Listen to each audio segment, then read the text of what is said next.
올해 초에 이직을 해보려고 노력을 좀 했었는데요. 결국 결과는 그리 좋지 않았습니다. 많은 기업들의 잡 디스크립션을 보고 지원도 해보고 인터뷰가 잡히면 그 회사의 기술 스택을 토대로 인터뷰 준비도 하고 실제 그들과 만나서 이야기를 좀 하다 보니 앞으로 개발자로서의 진로에 대한 고민이 좀 많아졌습니다. 진로 고민이라고 하면 입시를 준비하거나 아니면 대학을 졸업하면서나 해야 될 고민일 것도 같은데요. 혹시 저와 비슷한 생각을 하고 계시는 현업에 계시는 분들이 있을지도 모르겠다는 생각이 들어서 짧게 공유해 보려고 합니다. 이것과 함께 현재 독일 기업들이 뭘 많이 물어봤었는지 등의 이야기도 함께 해보겠습니다. 이 동네 기술 스택은 정말 다양했어요. 지금 기억나는 것만으로도 백엔드는 Java, Kotlin, Node, Python, Go, Ruby on Rails, C#, Rust, PHP 등등이고요. 프론트는 React, Vue, Angular 같은 자바스크립트 라이브러리가 메인이지만 각 라이브러리들과 함께 사용하는 Redux, Vuex 같은 상태관리 툴들도 많이 쓰고요. 최근엔 SEO까지 고려한 Next.js 같은 라이브러리도 많이 사용했습니다. 그리고 이제 타입스크립트는 필수인 것 같고요. 지금은 개인적으로 프론트 쪽이 조금 더 편안합니다. 다 떠나서 리스크가 제일 적어서인데요. 가끔 이슈가 생겨서 비상이 될 때도 프론트는 영향이 거의 없으니까요. 회사에 UX 디자이너가 있는 경우라면 롤이 좀 더 명확해지는 것도 같습니다. 다만 급여가 상대적으로 조금 낮은 것 같고 결국에 자바스크립트, 타입스크립트만 하게 될 수도 있겠죠. 체감상 백엔드보다는 유행이 조금 더 심해서 자신이 메인으로 하는 기술 스택의 텀이 굉장히 짧고요. 자신의 CV에 계속 5년차 내외가 될 수밖에 없을 것도 같았습니다.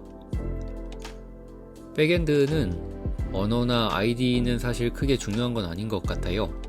결국엔 클래스 설계에 대한 기준만 명확히 서 있다면 어떤 언어를 다루든 크게 지장이 없을 것 같긴 합니다.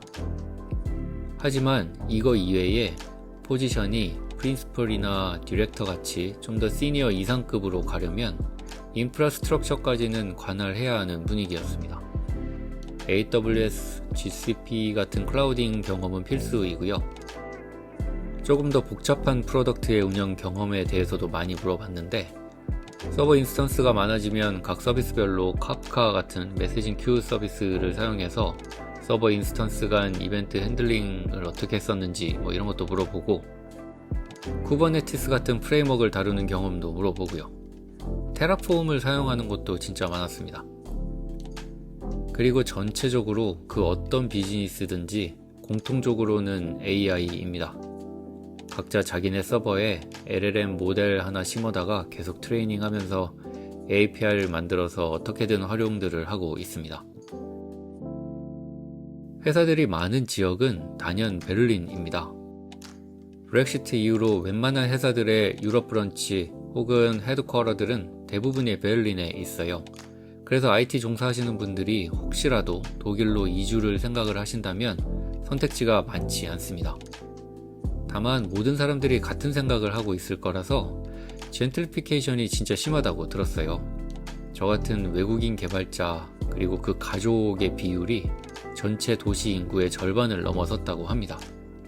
특히나 집값이 많이 치솟아서 거주 비용이 굉장히 높아졌다고 하네요. 베를린 이외의 도시는 뮌헨도 꽤 있는 편인 것 같습니다. 김민재가 뛰고 있는 FC 바이에른의 거기 맞습니다. 독일에서 전통적으로 물가나 거주 비용이 높은 곳 중에 한 곳입니다. 함부르크도 좀 있는 것 같아요. 여긴 독일 북쪽에 바다를 끼고 있는 도시인데 역시나 이 동네도 싸지 않습니다. 프랑크푸르트 쪽도 좀 있는데 여기는 금융 쪽 비중이 좀 높고요. 다른 회사들은 독일 전통적인 대기업들이 대부분이라 독일어가 필수입니다. 조금 아래의 슈트가르트 쪽은 메르세디스 벤츠나 폭스바겐 같은 자동차 회사들이 있는 곳이고요. 여기도 독일어가 반드시 필요합니다. 전 처음에 뭣도 모르고 정착한 곳이 프랑크푸르트 근처의 정말 작은 시골 동네예요. 그래서 출퇴근이 가능한 회사는 프랑크푸르트까지 가야 그나마 좀 있습니다. 근처엔 당연하게도 아예 없고요. 그래서 이직할 회사를 찾을 때도 대부분 리모트 잡으로 찾고 있습니다. 지금도 100% 리모트로 일하고 있고요. 1년에 한두 번 회사 이벤트 때만 움직이고 있습니다. 짧지 않은 시간 동안 개발자라는 이름으로 일을 해오고 있지만 이 개발자라는 게 일한 연수가 10년, 20년 된다고 전부 장인이 아니잖아요. 패션업계랑 다를 바가 없는 것 같습니다. 어디든 비슷하겠지만 이쪽도 유행이 정말 심한 편입니다. 끊임없이 새로운 것들이 나오고 조금만 배움에 소홀해져도 내가 현재 메인으로 다루고 있는 이 기술 스택은 금세 레거시가 되어버립니다. 그리고 점점 더 가속화되고 있는 것 같고요. 저한텐 아직 풀스택이란 타이틀이 달려있긴 한데요. 점점 한쪽은 포기하고 다른 한쪽으로 방향을 잡고 일을 해야 하나 싶은 기로에 서 있습니다. 백엔드를 선택하기엔 벌써 제가 커버할 수 있는 경험의 양이 적어지고 있다는 생각이 많이 듭니다. 예전처럼 스프링 다루고 미들웨어 핸들링 정도만 하면 그냥 웹개발자 타이틀을 달 수 있던 시대는 이미 아득히 지났잖아요. 여전히 회사마다 다른 인프라스트럭처들을 가지고 있다는 점이 그나마 아직은 시도해볼 수 있다는 점인 것 같습니다. 프론트를 선택하기엔 제 커리어가 너무 좁아질 것 같아요. 자바스크립트, 타입스크립트를 매우 좋아하고 지금도 제 주된 업무 중에 많은 부분을 차지하고 있지만 이걸로 내 커리어를 마무리해버릴 것 같은 두려움이 생깁니다. 그렇다고 양쪽을 다 안고 가기엔 제가 늙고 병들어갑니다. 다들 그러하시듯 그래서 저도 다른 길을 계속 기웃거리고 있어요. 대학 때부터 지금까지 해온 거로 하곤 키보드 두드리는 일밖에 없는지라 새삼 한 개인의 커리어라는 것이 이렇게도 좁구나 싶어집니다. 요즘 AI 관련 이슈들이 진짜 많은데 이번에 MCP 보고서는 좀 놀랐습니다.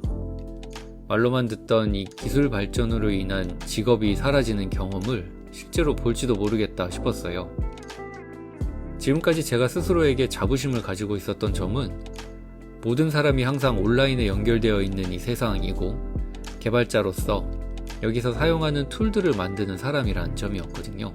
그래서 지금도 제 직업은 일종의 슈퍼파워 혹은 초능력이라고 생각하면서 살고 있는데요. 이제 확실히 신입 개발자분들의 입지부터 빠르게 줄어들지도 모르겠다는 생각이 좀 들었습니다. 이런 시점이 최대한 늦게 오면 좋겠다. 현재 하고 있는 노동의 대가로 급여를 받아서 생활하는 것 그 이상으로 다른 방법도 같이 찾아야겠다 생각합니다. 점점 봄이 오는 게 느껴집니다.